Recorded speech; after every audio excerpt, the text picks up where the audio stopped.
Olá pessoal, tudo bem? O Supremo Tribunal Federal, no informativo 1092 deste ano, publicou uma importantíssima decisão relativa à inconstitucionalidade de alguns artigos do Código de Processo Civil. Vamos dar uma olhada?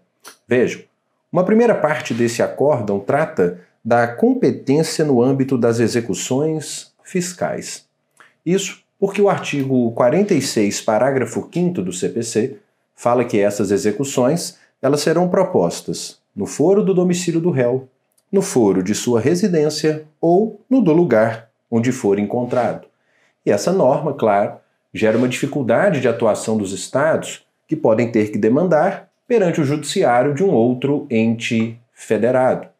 Por exemplo, caso o devedor seja domiciliado no Rio de Janeiro e o estado de Minas Gerais queira executá-lo, essa execução fiscal deverá ser ajuizada no estado do Rio, o que, claro, dificulta a atuação no âmbito dessa execução.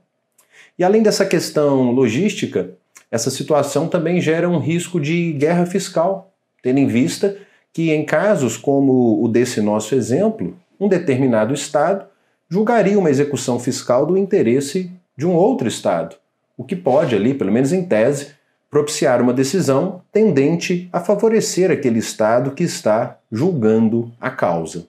E justamente por isso, o Supremo, então, entendeu que há necessidade de se atribuir interpretação conforme a Constituição a esse dispositivo para restringir sua aplicação aos limites do território de cada ente subnacional ou ao local de ocorrência do fato gerador, o que então facilita no caso aqui as execuções fiscais a serem propostas de agora em diante. Bom, uma segunda parte dessa decisão diz respeito à competência e às ações contra os estados e o Distrito Federal. Muitos devem se lembrar que o artigo 52, parágrafo único do CPC, diz que se eu vou propor uma ação contra, por exemplo, o estado de Minas Gerais, eu então posso optar pelo foro do meu próprio domicílio, pelo foro de ocorrência do ato ou fato que originou a demanda, o foro de situação da coisa ou ainda o foro da capital daquele respectivo ente federado. Assim, percebam, pode um determinado estado ser demandado perante outro estado.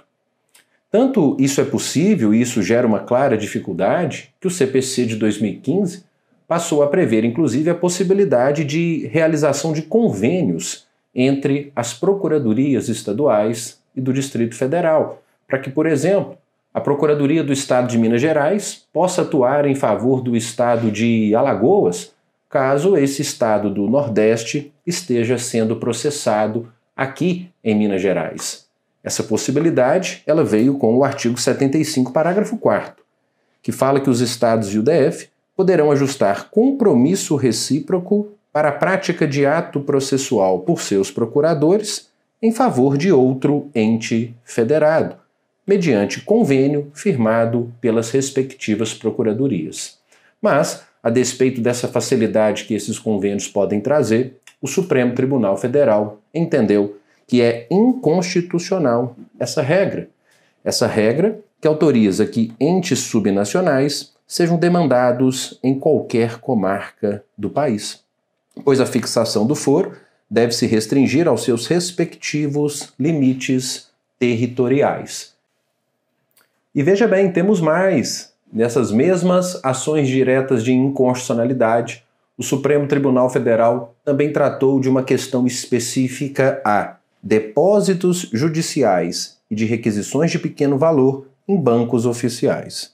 Percebam, o artigo 535, parágrafo 3º, inciso 2 do CPC, estabelece que, na execução contra a fazenda ou no cumprimento de sentença contra a fazenda, não impugnada a execução ou rejeitadas as arguições da executada, por ordem do juiz, dirigida à autoridade na pessoa de quem o ente público foi citado para o processo, muitos se lembram que o pagamento da obrigação de pequeno valor será feita no prazo de 2 meses, contado da entrega da requisição, atenção, mediante depósito na agência de banco oficial mais próxima da residência do exequente.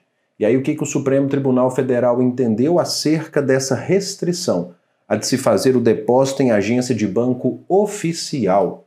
Ele entendeu que é inconstitucional essa obrigatoriedade de depósitos de valores de RPVs, nesse primeiro momento aqui é o que me interessa, serem realizados somente em bancos oficiais. Essa determinação, segundo o Supremo, viola os princípios da eficiência administrativa, da livre concorrência e da livre iniciativa, assim como cerceia os entes federados, notadamente as justiças estaduais, quanto ao exercício de suas autonomias.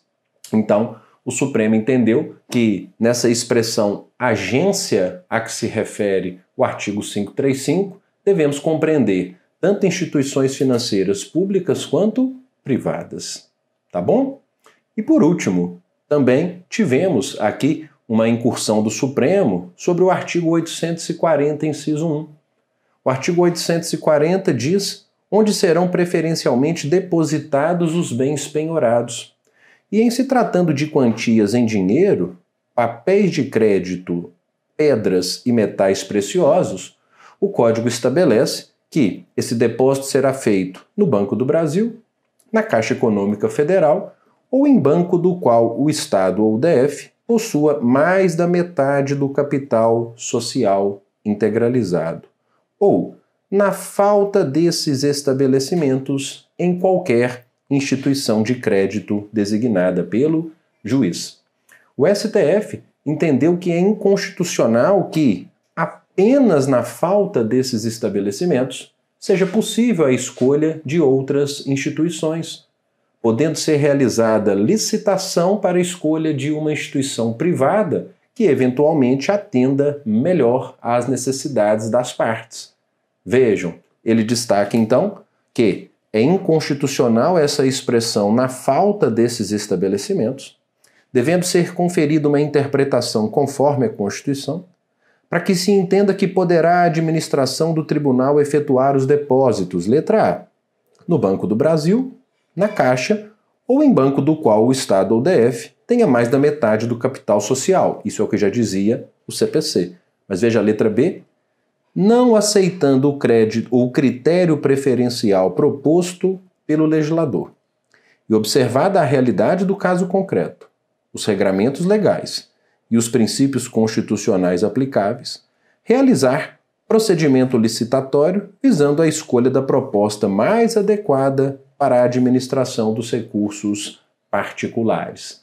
Enfim, vejam que importante julgado do informativo 1092, tangenciando ali 4 pontos importantes, 4 dispositivos do CPC e, ora declarando a inconstitucionalidade desses dispositivos, ora fazendo interpretação conforme a Constituição.